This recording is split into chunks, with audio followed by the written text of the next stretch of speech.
नमस्कार बच्चों, मैं डॉक्टर रश्मि गोगराय सरकार और वेदांता के CSR इनिशिएटिव की कक्षा में आपका स्वागत करती हूँ। इसके टेक्निकल पार्टनर है मिशन ज्ञान। बच्चों, हम पढ़ रहे थे आपके अध्याय 10 प्रकाश संश्लेषण के बारे में, और हमने पिछले वीडियो में पढ़ा था कि बेंसन और केल्विन चक्र क्या है, C3 चक्र क्या है, क्यों कहते हैं उसे C3 चक्र, यानी कि क्योंकि प्रथम उत्पाद जो है वो 3 कार्बन अणुओं का होता है, यानी कि PGA है ना, आपका फास्फोग्लिसरिक एसिड होता है, इसीलिए उसको C3 चक्र भी कहते हैं। इसके बारे में हमने बात की थी, और किस तरह से वापस पुनर्योजन होता है RUMP का, ये जो क्रिया स्टार्ट होती है ये RUMP से होती है स्टार्ट, और किस तरह से जो है आपके ATP और NADP के जो ऊर्जा जो मिलती है वो उन अणुओं से मिलती है। और साथ में हमने देखा था कि जो कार्बोक्सिलीकरण की क्रिया होती है, फास्फोरिलीकरण की क्रिया होती है और अपचयन की क्रिया होती है। आज हम पढ़ेंगे, पर आज हम जो पढ़ेंगे उससे पहले हमने आपको जो 2 प्रश्न दिए थे असाइनमेंट के, आशा है आपने कर लिए होंगे, तो चलिए ज़रा उन पर एक नज़र डाल लेते हैं। तो जल्दी से अपनी कॉपी पेन ले आइए जहाँ पर आपने ये प्रश्न किए हैं, देखें उन्हें। पहला प्रश्न था आपका, C3 चक्र का प्रथम स्थायी उत्पाद कौन सा है? तो 3PGA यानी फास्फोग्लिसरिक एसिड। और केल्विन और बेंसन ने किस शैवाल पर अपना प्रयोग किया था? तो उन्होंने 2 शैवालों पर अपना प्रयोग किया था, क्लोरेला और सिनेडेस्मस। ये आपके प्रतियोगी परीक्षाओं में भी बहुत पूछा जाता है और साथ ही आपके एग्जाम में भी आता है, ठीक है।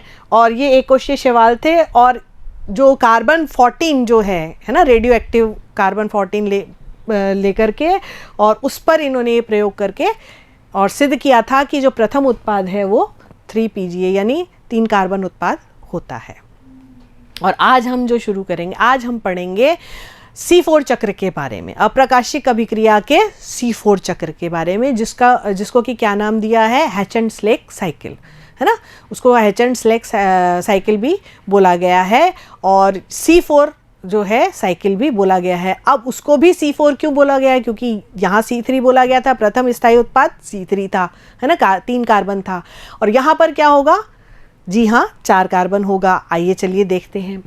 तो सबसे पहले जो है कैप्रिलोव ने मक्का पर, जियामेज, ठीक है, पर, और कोर्ट चौक ने गन्ने की पत्तियों पर जो है प्रयोग करके देखा, और ये पाया कि कार्बन डाइऑक्साइड गहन करने के बाद जो प्रथम स्थायी उत्पाद है वो बनता है, वो 4 कार्बन उत्पाद होता है ना।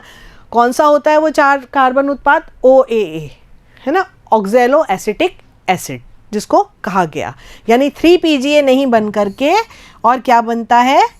OAA, ऑक्जेलो एसिटिक एसिड बनता है, जो कि 4 कार्बन उत्पाद है, इसीलिए इसको C4 चक्र बोला गया।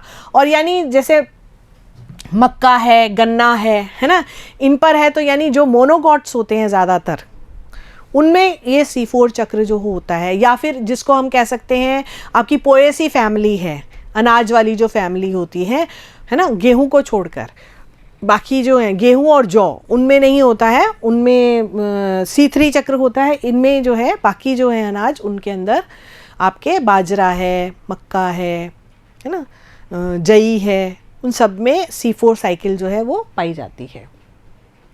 इसके बाद जो हैच और स्लैक थे जो दोनों, उन्होंने इसकी पुष्टि की और इस चक्र का पूर्ण परिपथ जो है इन्होंने खोजा।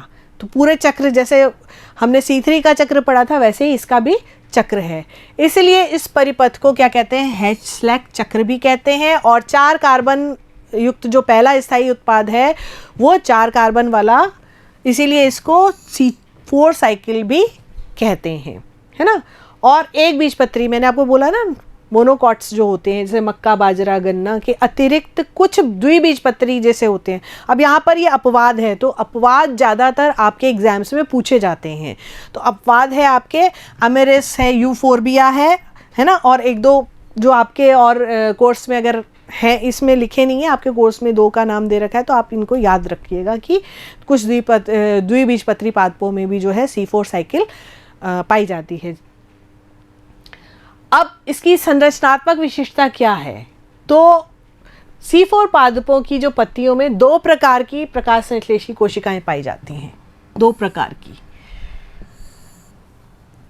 एक तो है पर्णमध्योतक कोशिका और दूसरी है पूल आच्छादित कोशिका। तो पर्ण मध्योतक आपको मालूम, अगर पर्ण की संरचना हम अगर देखते हैं तो पर्ण के ये बाहरी एपिडर्मिस या आंतरिक एपिडर्मिस जो टूटी टूटी सी होती है ना, और इनके बीच में जो होता है पर्ण मध्योतक, ठीक है, कोशिकाएं, और पूल आच्छादित जो कि बंडल्स आपके पाए जाते हैं फ्लोएम, और जैसे ये फ्लोएम है और यहाँ जाइलम है आपका, ठीक है। तो ये पूल आच्छादित है, ये पूल एक पाया गया है ना, तो पूल आच्छादित सेल्स में तो दो जगह होती है ये, है ना, क्रमशः ये। तो पूल आच्छादित कोशिकाएं संवहन पूल के चारों ओर एक या दो स्तर में माला रूपी होती हैं। अब ये क्या होता है कि ये फ्लोएम है आपका, ये आपका है फ्लोएम, ये आपका है एक्साइलम। तो ये जो कोशिकाएं होती हैं इस तरह से माला के रूप में होती हैं, इसीलिए इनको क्रैंच भी बोलते हैं, ठीक है। इनको क्या बोला जाता है? क्रैंच शारीरिकी। इसीलिए इनको क्या बोला जाता है? क्रैंच शारीरिकी, ठीक है। इस तरह से ये माला के रूप में होती है। तो इनको बोला गया है, जर्मन भाषा में माला को क्रैंच कहते हैं। कौन सी भाषा में? जर्मन भाषा में, ठीक है। माला को, ये माला जैसी है ना, इसमें जाइलम फ्लोएम है, तो जर्मन भाषा में माला को क्रैंच बोलते हैं। इसीलिए इन पत्तियों की, है ना, इस शारीरिकी को क्या बोला जाता है? क्रैंच शारीरिकी कहा जाता है। ये काफ़ी इंपॉर्टेंट चीज़ है जो कि ज़्यादातर आपके एग्जाम्स में आती है। क्रैंच शारीरिकी किसे कहते हैं, तो आप बता सकते हैं इसको।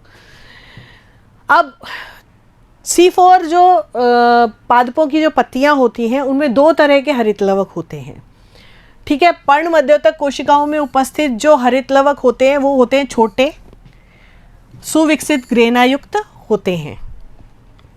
ये एक एक करके आपको ध्यान रखनी पड़ेंगी बातें, ठीक है, कि पर्ण मध्योतक की जो कोशिकाएं होती हैं उसके अंदर जो हरितलवक होते हैं वो कैसे होते हैं? छोटे होते हैं और सुविकसित ग्रेनायुक्त होते हैं। जबकि जो पूल आच्छादित कोशिकाएं हैं, है ना, पूल आच्छादित कोशिकाएं में जो हरितलवक पाए जाते हैं वो आकार में तो बड़े होते हैं लेकिन ग्रेना विहीन होते हैं, यानी उनमें ग्रेना नहीं होकर के केवल क्या होता है? स्ट्रोमा होते हैं। आपको हरितलवक की अगर संरचना ध्यान हो तो आपको ध्यान होगा कि हमने बताया था कि उसमें ग्रेना होता है जिसका कि एक वचन होता है ग्रेनम, है ना, और साथ ही हमने बताया था कि उसमें स्ट्रोमा होता है ना। जो ग्रेना होता है उसमें प्रकाशिक अभिक्रिया होती है प्रकाश संश्लेषण की, और स्ट्रोमा में अप्रकाशिक अभिक्रिया होती है। तो यहाँ पर इन्होंने बताया कि हरितलवक जो है पर्ण मध्योतक कोशिकाओं में तो कैसे होते हैं? छोटे होते हैं और सुविकसित उसमें ग्रेना होता है, जबकि पूल आच्छादित कोशिकाओं में ग्रेना नहीं होता है और जो हरितलवक हैं वो आकार में बड़े होते हैं, ठीक है। तो थाइलेकॉइड केवल स्ट्रोमा पटलिकाओं के रूप में ही उपस्थित होता है। अतः C4 पादपों में जो प्रकाशिक अभिक्रिया है पर्ण मध्योतक कोशिकाओं में होती है, क्योंकि आपको क्या बताया गया है? ग्रेना में होती है प्रकाशिक अभिक्रिया, यही बात की थी। और अप्रकाशिक अभिक्रिया कहाँ होती है? स्ट्रोमा में होती है। तो अप्रकाशिक अभिक्रिया जो होती है पूल आच्छादित कोशिकाओं में होती है, यानी जो CO2 का फिक्सेशन होगा वो किस में होगा? पूल आच्छादित की कोशिकाओं में होगा। अब इसकी चक्र की क्रियाविधि में अब C4 चक्र क्या करते हैं? वही वायुमंडल से कार्बन डाइऑक्साइड ली, रंध्रों द्वारा पर्ण मध्योतक कोशिकाओं की कोशिका द्रव में प्रवेश करती है, ठीक है। कोशिका द्रव में प्रवेश किया, उसके बाद इस CO2 को 3 कार्बन युक्त फास्फोइनोल पायरुविक अम्ल द्वारा ग्रहण किया जाता है, जिसे PEP कहा जाता है, ठीक है। इसको किसने ग्रहण किया? ये कार्बन डाइऑक्साइड आई आपकी वातावरण से, आपकी क्या हुई? ये कार्बन डाइऑक्साइड आई, और इसको लिया किसने? यहाँ पर ये PEP ने, ठीक है। ये मैं आपका ये कलर चेंज कर देती हूँ जिससे आपको समझ आ जाए। ये इसको PEP ने लिया, ठीक है, जिसका क्या नाम है? Phosphoenol pyruvate. इसको क्या कहा जाता है? PEP, है ना। PEP ने इसको ग्रहण कर लिया। अब PEP कार्बोक्सिलेज एंजाइम की उपस्थिति में 4 कार्बन युक्त यौगिक बनता है। अब ऑक्जेलो एसिटिक एसिड बनता है। क्या बना? अब यहाँ पर ऑक्जेलो एसिटिक एसिड बना, ठीक है। और ऑक्जेलो एसिटिक एसिड का मैलिक अम्ल में क्या हो जाता है? अपचयन हो जाता है। क्या? किस में? Ma में, है ना। इससे तो OAA बना और इसका अपचयन हो गया Ma में, मैलिक एसिड में। और मैलिक एसिड जो है इस चरण में NADPH और NADPH2 जो है, इससे जो है आपकी ऊर्जा प्राप्त की जाती है और इसका ऑक्सीकरण होकर के किसमें ये परिवर्तित हो जाता है, NADP। एक इसमें से H निकल गया, H का निकलना क्या कहलाता है, ऑक्सीकरण कहलाता है। तो इसके ऑक्सीकरण का होकर के क्या बन गया, NADP बन जाता है। और मैलिक अम्ल जो है वो अब क्या करता है, पर्ण मध्योतक कोशिकाओं से कहाँ प्रवेश कर लेता है, पूल आच्छादित कोशिकाओं में प्रवेश कर लेता है। ये देखिए, ये तो है आपकी पर्ण मध्योतक सेल, ये है आपकी बंडल शीथ सेल, पूल आच्छादित सेल।